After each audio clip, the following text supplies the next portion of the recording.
water.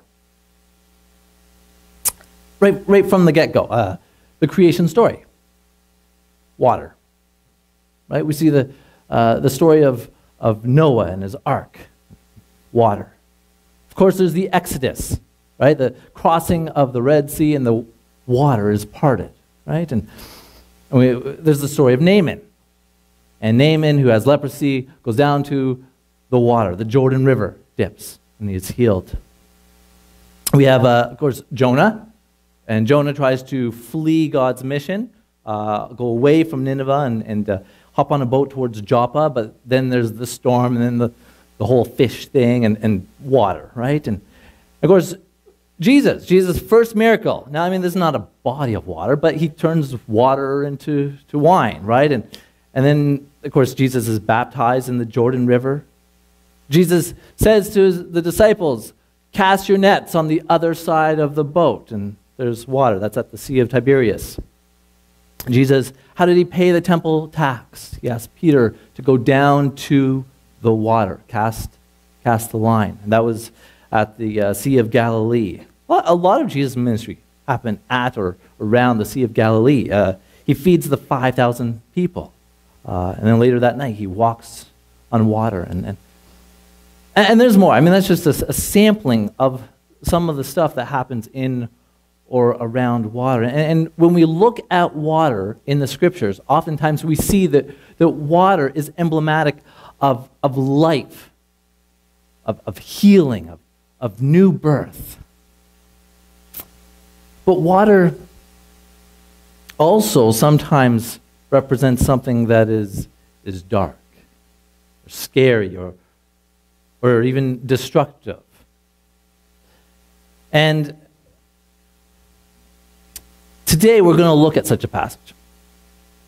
In Acts chapter 27, and the context is this occurs on the Mediterranean, which in biblical times is simply called the Sea or the Great Sea.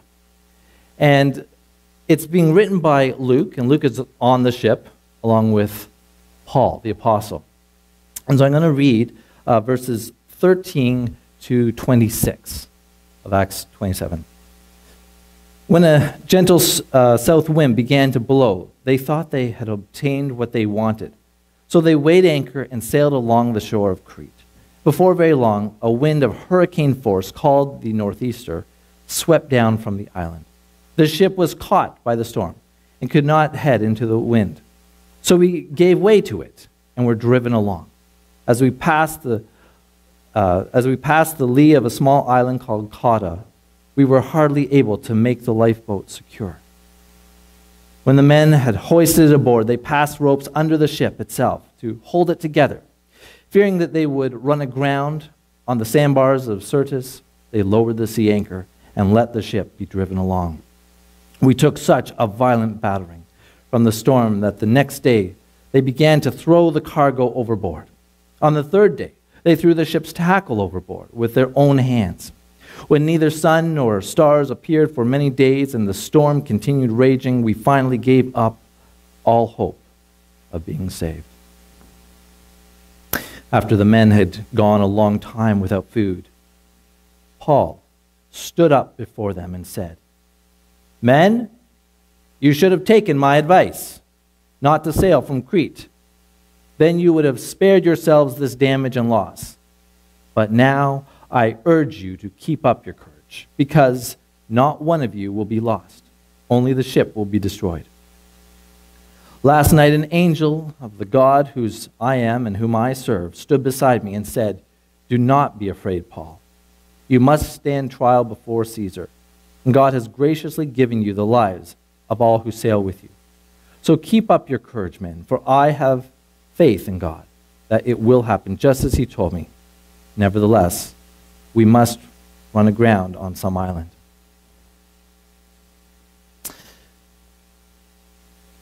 This series, God with us, it has such a pleasant tone to it. And yet really, what the series is about is God being with us in those really difficult times.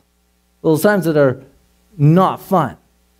I mean, 2 weeks ago, we had Alicia preaching on God being with us in the valley, in those times that are dark or trying, and that He is still there. And then last week, Scott preached on God being with us in the wilderness, in those dry times where maybe you feel spiritually dead, those times where you feel like you can't hear God, and maybe He can't hear you. And Scott reminded us that sometimes God's voice manifests itself to us in that quiet whisper. And here I am today, preaching on God being with us in the storm, in those chaotic moments in your life when you feel like you've just lost all control.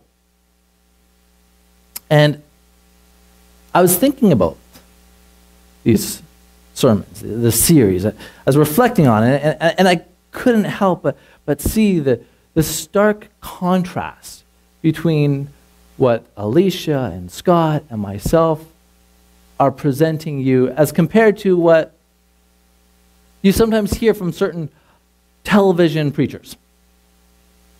You know, there's a particular category, sometimes they're referred to as prosperity gospel. I don't know that they refer to themselves as such. And they deliver a very different message. And in fact, just as an example, I have some quotations that, just to give you an understanding of what, if you don't watch television preachers, some of them, not all of them, but some of them have said some of these exact things, okay? So I need just a bit of a disclosure here. I've spoken many times here, and in doing so, oftentimes I do quote other people, sometimes other ideas, and when I do, and I think you know this about me, that I really do try to be very diligent about citing my sources. You know that. I am not going to do that today. And it's not that I don't know these sources. As I'm reading these, I do not want to give these people any more credence or notoriety than they already have. So this is intentional. I'm just going to give you the quotes. First quote, "I am a little God. I have His name. I am one with Him. I'm in covenant relationship. I am a little God. Critics, be gone." That's a direct quote. Next one, short one. "You are anything that He is." Referring to God. Just reading these in the context of church, I'm actually starting to feel anxious up here.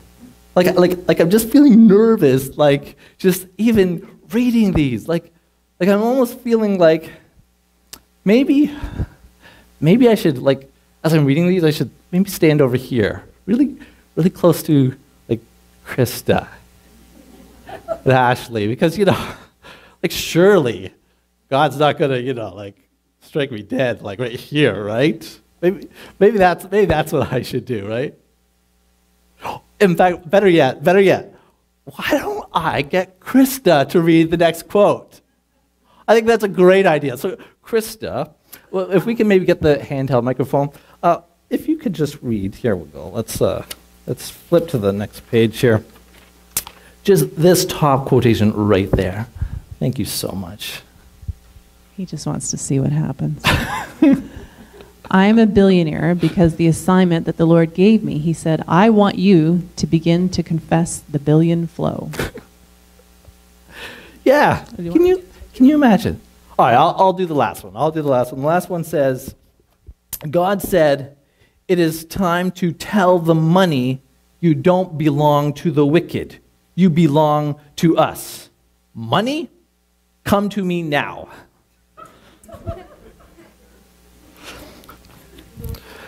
This is a very different message than what you're hearing from Alicia, from Scott, and from myself. Because the message, what you're hearing from us, is that there is going to be difficult times.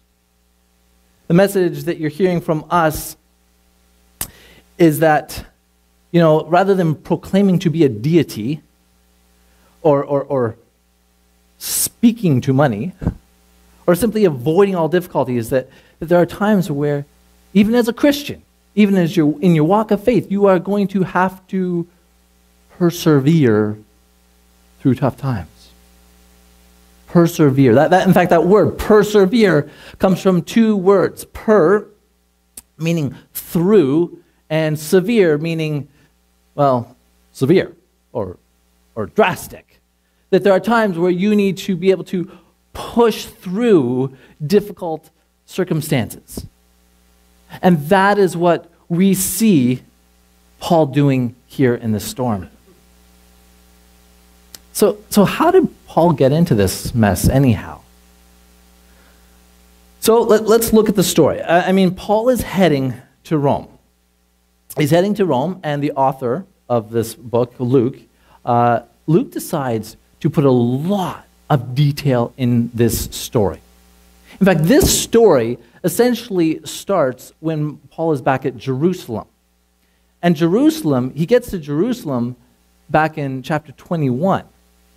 And I read a passage from chapter 27, and the book ends in chapter 28. So, there's a lot of detail going into this story. Now, if we go back even further, before Acts 21, what do we see?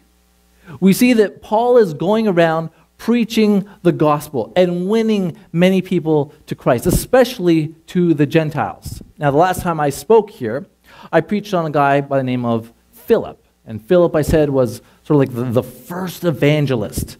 And he took that message about the Hebrew God from Jerusalem, and they were propelled out of Jerusalem, and he took it to Samaria. Remember, Samaria is kind of that hybrid nation. They're sort of part Hebrew, they're part Gentile. But I said to you, this is the first step, but then it's going to go out. The message is going to go out to all the Gentiles. And it is Paul who is taking it out. Of course, the irony being, Paul was earlier named Saul. He was one of the key ones who were persecuting the Christians in Jerusalem that caused them to go out in the first place. So now Paul is the one who is taking that torch, and he's taking it to the Gentiles, and he's going all over the land, and he's preaching the word.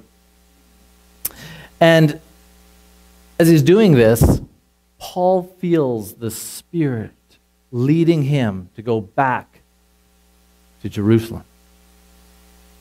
Back to that place where, the authorities that had sanctioned him to do this persecuting were the Jews. And Paul knows that there's a good chance there might be trouble if he goes back. And his supporters know this too. So a lot of his supporters are saying, no, Paul, don't go back. Don't go back. You're going to get in trouble. And Paul's like, no, I have to go back. God is calling me. The Spirit is leading me to go back. And I was like, don't do it. And some of his supporters are like, well, okay, if you're going to go back, I'll go with you. But best if we not. And Paul heads back. And that's what we see in Acts 21. They go back to Jerusalem, and sure enough, the Jewish leaders want him killed. And so they cause this commotion, this uprising, and they blame Paul, and they take him, and they start to beat him. And as they're beating him, the Roman commander has to get involved. He doesn't want to get involved, but it's his job to keep the peace. So at this point in history, you have a big swath of the world controlled by the Roman Empire. And the way they exerted their control, they would go and they would take over nations or city-states. And what they would do is they would let the people stay there, usually. They'd let the people, okay, you can stay in your own kind of community, your own family groups. You can even have some of your own practices. Sometimes you can keep even your own religion, but you'll be under Roman law. And you'll be under Roman peace. Roman peace operates like this. Don't cause trouble or you're dead. Okay, like that's Roman peace, right? And the way they instituted that is they would station a Roman commander in most of these little areas or cities. And so the Roman commander, he has to get involved. And so he sees, there's this commotion. And so he steps forward and he takes Paul in and he interviews Paul. But he's like, there's nothing that I can have him killed or imprisoned for. He recognizes, Paul's innocent. But this is a problem because, those Jews can be a real pain in the butt. And so I want to kind of keep them happy. So what he decides to do is, I'll just have him beaten. I'll just have Paul beaten. I'll just sort of, beat him just to get information out of him. And maybe that will keep the Jews happy. So he's going to go have Paul beaten, but Paul says, I am a Roman citizen. And see, as a Roman citizen, you can't be beaten for no reason. That's not allowed. Jew, but not a Roman citizen. So, as a result, Paul's going to have his case heard. But he sits in waiting. He sits in waiting. The Jews, they try to get to him. They try to ambush him, but word leaks out, and Paul hears it, and the Roman commander hears about it, and so they move Paul around. And eventually, Paul makes his way to the governor Felix. So you have Roman commander, and above that is the governor. And Felix is the governor, and he hears the case. And the Jews, they come to present the case against Paul. And they criticize Paul for, listen to this, starting an unsanctioned religious sect. Okay? A religious sect that is not sanctioned by the Romans. Now the Jews, they don't really care about that. There's lots of religious sects out there, and they don't really care if they're sanctioned or not. But they're criticizing Paul for this because they need something that'll stick. They need something that the Romans will imprison him for or kill him for. So they trump up this charge, and Paul defends himself. He defends himself by saying, in Acts 24:14, I admit that I worship the God of our fathers as a follower of the way. So what Paul does there is he joins these two concepts. He says, I admit that I worship the Hebrew God. Just like the Jews, under their sanctioned religious sect, they're allowed to do that. I'm worshiping the same God, but I'm doing it as a follower of the way. So the way is basically the term used back then for Christianity. So he's taking these terms and he's sort of bringing them together. Ultimately, the governor knew that Paul was innocent, but he doesn't release him. He leaves him in prison. For one reason, I think it's just easier on him because you release Paul, there's going to be a big uprising with the Jews. But secondly, he was hoping to get a bribe. So he doesn't get a bribe, and so Paul just sits there for 2 years until finally there's another governor that takes over, and that would be Festus. So Festus takes over, and Festus, as the new governor, he wants to curry favor with the Jews.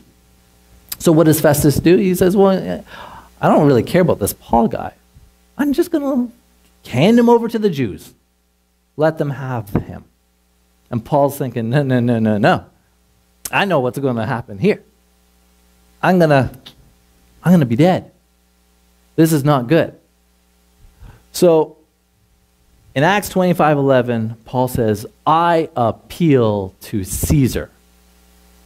So remember, we have Roman commander, above that is governor, and about 2 notches above that is Caesar. He says, I appeal to Caesar. And he can do that because he's a Roman citizen. And the next verse, Festus says, you have appealed to Caesar you will go. And so Paul is going to head to Caesar, but before he does, King Agrippa is between governor and Caesar. So he's for the next rung up the ladder. King Agrippa, he wants to hear the case, more out of curiosity.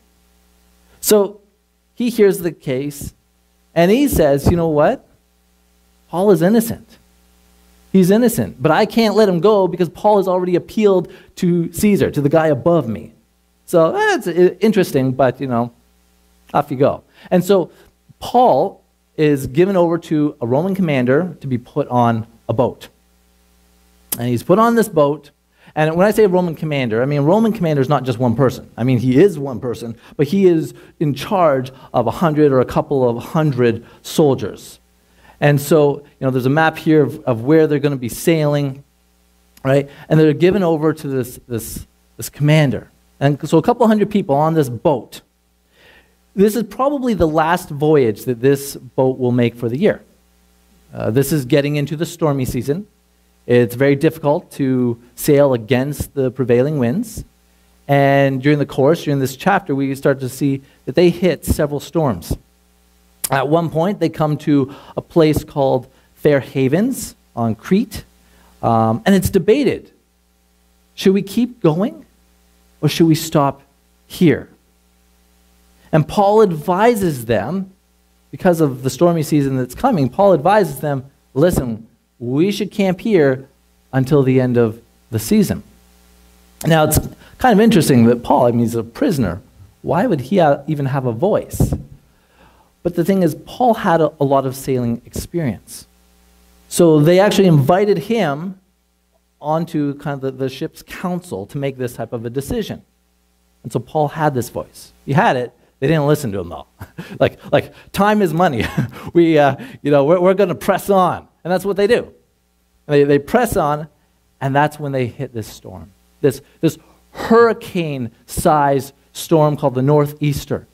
And once they hit that, all hope is lost. They are throwing cargo overboard. They're throwing tackle overboard. They cannot see the stars and the sun for days and for nights. In fact, they're so worried that the ship is going to break apart. They're running lines underneath the ship just to hold that boat together. There they are in the darkness and in the wind. They're holding on for dear life. And that's where we see Paul stand up and give this speech. And the speech that he gives is incredibly significant. And it's incredibly significant to the others who are aboard this ship. But I also think that it provides some key takeaways for us today. For us as we encounter our own storms in life. And so what I'd like to do is I'd like to go back to this speech. I'd like to go back through the verses here that Paul gives us. And to maybe gather some takeaways for us. So it starts in verse 21, where Paul says, "Men, you should have taken my advice, not to sail from Crete. Then you would have spared yourselves this damage and loss."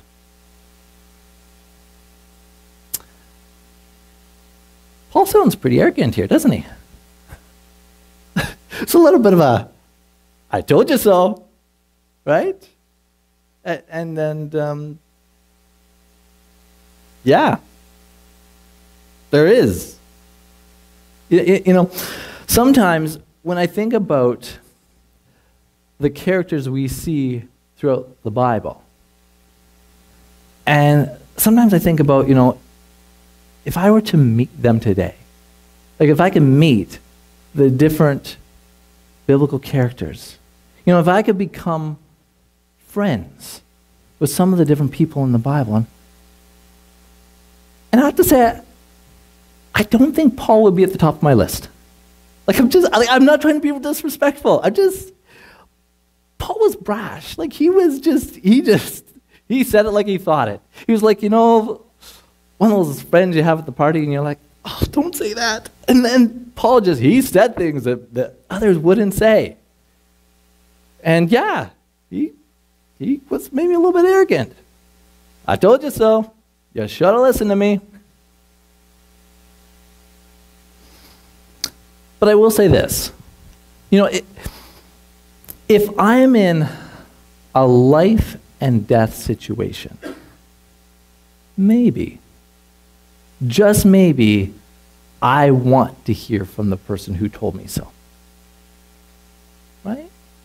Like this is not a situation like I ordered a pizza and I messed up on the wrong flavor combinations on the pizza, and I told you so, Scott. Like that's not what we're talking about here. What we're talking about here is life and death. You're clinging onto the boat for dear life, thinking you're going to die, and this guy told me so, and maybe I want to actually hear from this guy. And so maybe there's a time where we want to hear from the people who know, who tell us so. Anyways, verse 22, Paul says, "But now I urge you to keep up your courage, because not one of you will be lost. Only the ship will be destroyed." And then verse 25, "So keep up your courage, men, for I have faith in God that it will happen just as he told me." And here we see Paul trying to encourage the others. To encourage the others. And I think, you can almost slip through this verse. Says, oh yeah, Paul's being encouraging. That's nice, But just remember something here. Paul is also in the storm. Like, he's in it too. And he's doing the encouraging. Right? Like this is not like, maybe you can think back when you're in school and you're writing an exam or a test and you're kind of fretting over it and you're getting anxious, and maybe your mom or your dad comes to you and encourages you, and they say something nice, something like, "Oh, there, you'll be all right, you're going to do fine." And whether you say it or not, you want to say, "How do you know? You're not in my class. You don't know my teacher. You don't know this. What do you mean I'll be fine?" But in this case, Paul is in it. Paul is in the boat with these people. He is hanging on for dear life along with the other several hundred people. And yet, he stands up and he says to the other men there, "Take courage, we're going to be fine." And maybe when you are in your storms in life, maybe you try to encourage others, even as you're feeling anxious. And maybe when you try to encourage others who are maybe going through a similar storm as to what you are, maybe as you're encouraging them, they're getting what they need, the help that they need from you, but maybe you are also receiving what you need in that moment as you try to encourage others. Verse 23, "Last night an angel of the God to whom I belong and whom I serve stood beside me." Even in the midst of this crazy storm, Paul is preaching the gospel. Like he doesn't stop. He does not stop. Here he is trying to witness. And this is who Paul is. Like when you think back to his legal battle, so for several years now, for several chapters of Acts, but for several years, he's trying to get himself free. And he's trying to articulate why he is innocent. And at one juncture, what we see is he's speaking to King Agrippa. And he's trying to proclaim his innocence. And as he's in this legal battle, trying to proclaim his innocence to King Agrippa, he starts preaching to King Agrippa, trying to convert him. It says in Acts 26, 28 to 29, "Then Agrippa said to Paul, 'Do you think that in such a short time you can persuade me to be a Christian?' And Paul replied, 'Short time or long, I pray to God that not only you, but all who are listening to me today may become what I am, except for these chains.'"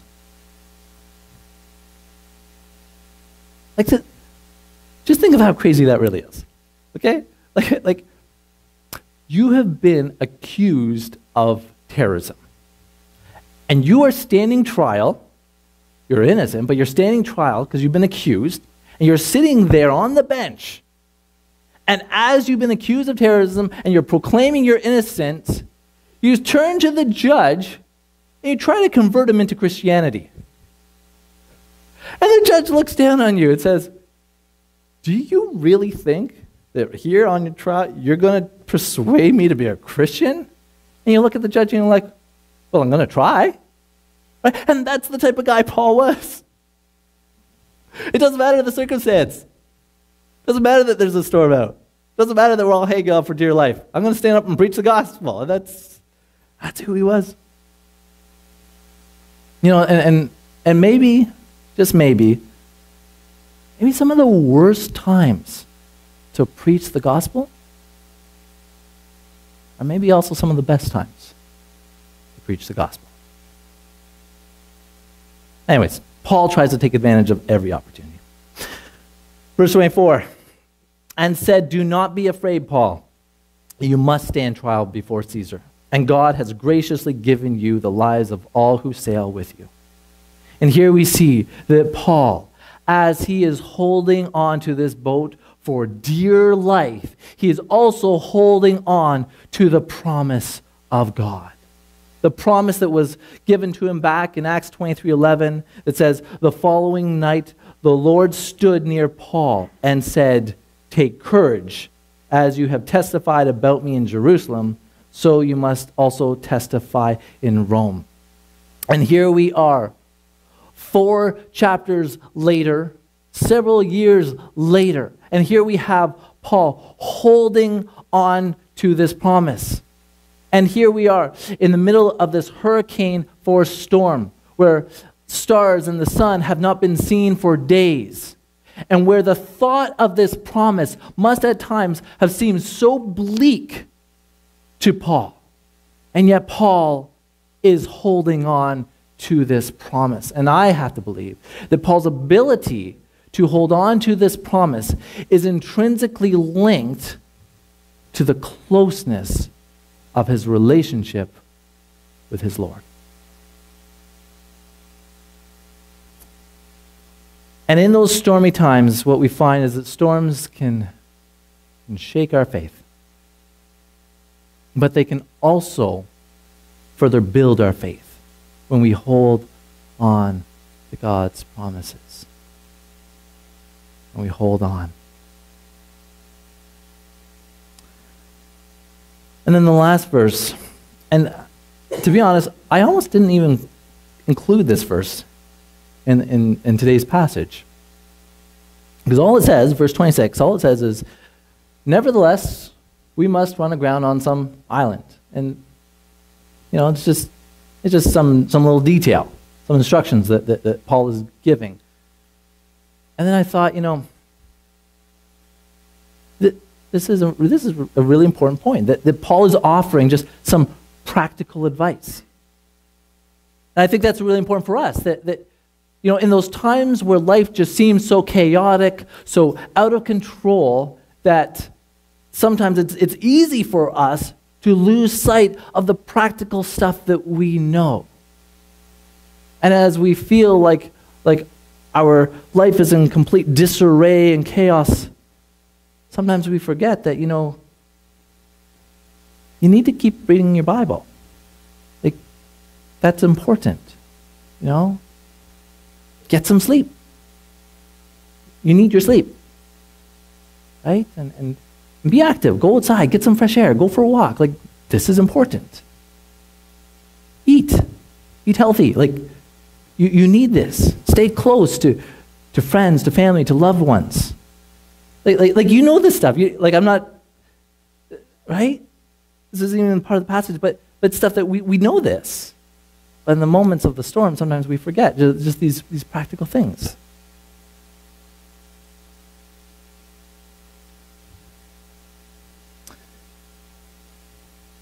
And you know, as I look through this passage and as I prepare this sermon, I have to say, it was not lost on me that I would be preaching this message today, on December the 23rd. 2 days away from Christmas. And I just got thinking how, Christmas is a wonderful time. Like, we're celebrating the birth of Jesus. Christmas carols, family get-togethers, office parties, presents. There's eating inordinate amounts of food with only a fraction of the guilt that you get to feel at other points of the year.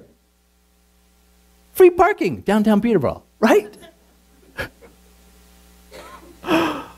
It's a wonderful time of year. And yet,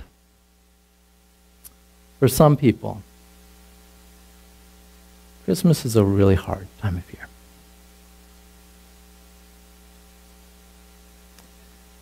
I've been thinking of some of my clients who've lost a spouse, lost a parent, who've lost a child, who've lost a relationship.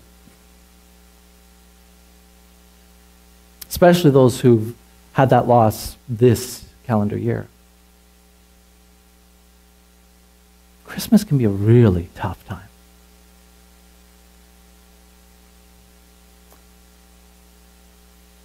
And what I don't want to do is I don't want to take away your right to feel pain at this time of year. I'm not going to do that. In no way am I going to question your spiritual faith or tell you to cheer up or turn that frown upside down. No. No, this is a time that for a lot of people is really hard.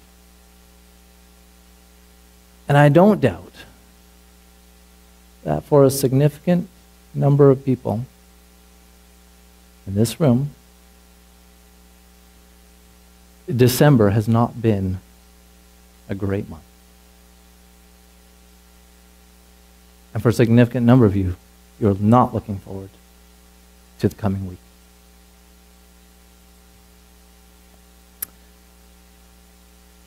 And there's times where in our life and in our faith, our journey feels like sunshine and blue skies. And there are times when it feels dark, like you're in a storm and you're just hanging on for dear life. But hold on. Hold on. You know him. You know his promises. Hold on.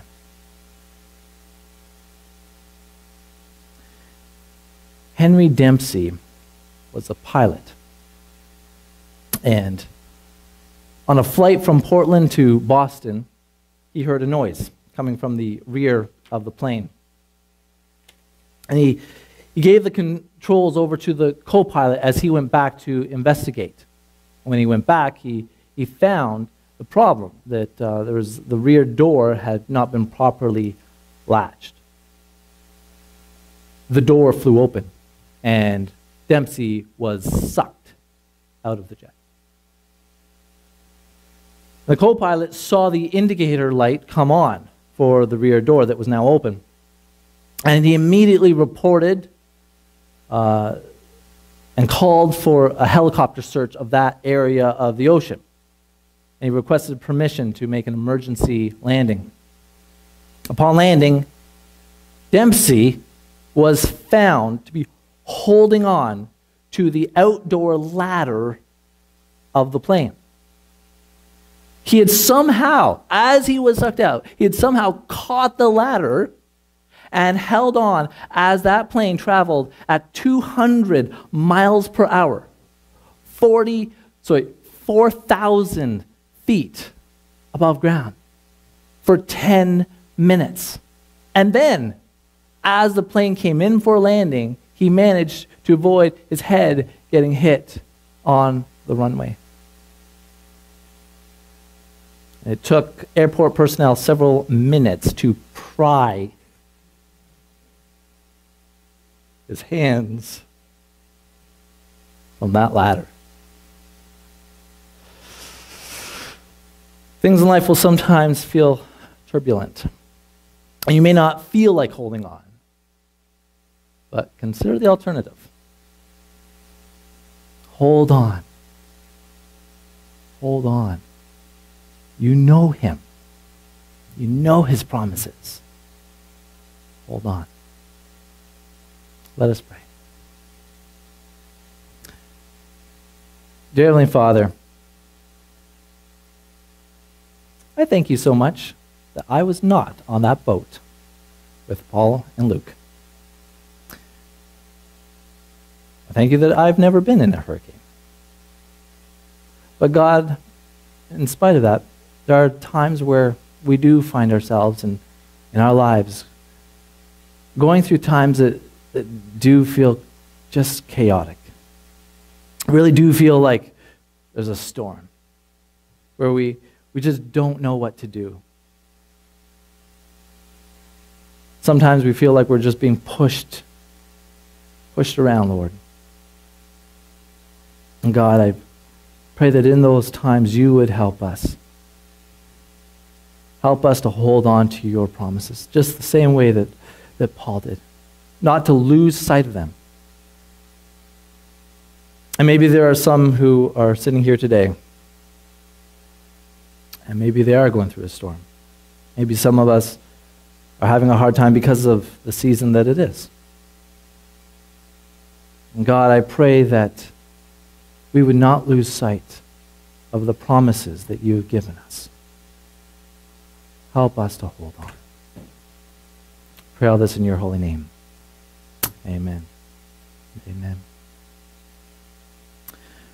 We're going to shift a little bit and take up some offering. And so the people who are on the basket duty, if you can go and grab those now. I think most of you or all of you know the way it works, the two sets of baskets. So the first ones you take stuff out of, and then the second set you put everything back in. And we'll get that going. As that's kind of happening, we do have a few moments, maybe for if you have a question or if you have a comment or that was kind of a personal thing that is touching you at this moment. And I think we have the microphone, so yeah. Any thoughts? Any questions? Yes, over here. How did Paul know before they left for Crete that the weather would be as bad as it was? Well, there's nothing to indicate, and I'd have to go back and just verify, but I don't think there was anything to indicate that he received like a special message from the Lord. I think it was just his sailing experience, that he knew the dangers that existed. And there was a difficult decision, right? Because the ship did hold a special council. So there was, I think not just from Paul, but from a lot of them, they were kind of weighing these two priorities. One priority is kind of, as I said, time is money. Like if we just keep going, we'll get to Rome sooner, get paid sooner, don't have to feed the people aboard the ship as much. I mean, there's a financial benefit to just pushing on. But they all knew the risks. It wasn't just Paul. They all knew that this is stormy season. And so I think when you have those two priorities, Paul seemed to prioritize the one over the other, right? Maybe he also did hear from the Lord. That's a possibility. I don't remember that in my reading of the scripture, though. Yeah, if we could we go back to the map? Yeah.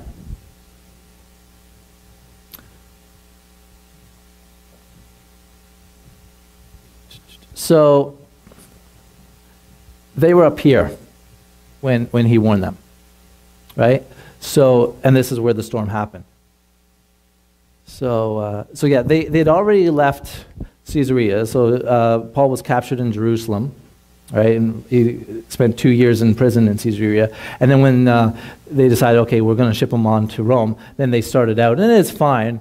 But then, it was around here that they were really debating, do we stay here for the rest of the season, And that's a hard decision because there wasn't a lot of infrastructure here. So in terms of staying there, it would have been difficult. But of course, you weigh the option of being caught in the hurricane. It's, now they didn't know that. But yeah, so then they said, no, let's press on to Rome, which is up there. And you can see, rather than going from here directly up, it's the hurricane force storm that caused them to go more in this direction. And that's what happened. Yeah. Any other questions? Over here, Craig. I'm just wondering why, if Paul, being a Roman, could have gone to Rome at any time, why do you think he waited 2 years in jail to request that? Well, he, I think, that's a good question. I think part of it was him just wanting to get free because he wanted to preach in Jerusalem, right? And I don't know that he necessarily thought he was going to be there for 2 years. If he was told, yeah, you'll be here for 2 years, then he might have acted differently. But it's like, you'll be here for, who knows how long, a day, and then it's another day, and then another day. But yeah, Scott. I think, if I remember correctly, Sure. He was at a juncture where they were going to hand him back to the Jews. Yeah. So he appealed to Caesar because he recognized that the trial was going in a direction Yeah.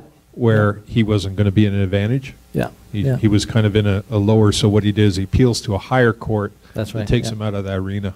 Yeah, yeah. It was, yeah. It was part of a last-ditch effort, yeah. And he knew, because God had given him that promise, he knew he would end up in Rome, but he didn't necessarily know, is this the time? Because he also felt called to Jerusalem. Yeah. yeah. But one more question or comment? Or? All right. Well, thank you so much. It's been a pleasure being the first speaker in this new space. But I'm going to turn it over to John now. There we go. Why don't you stand and we'll close in a song.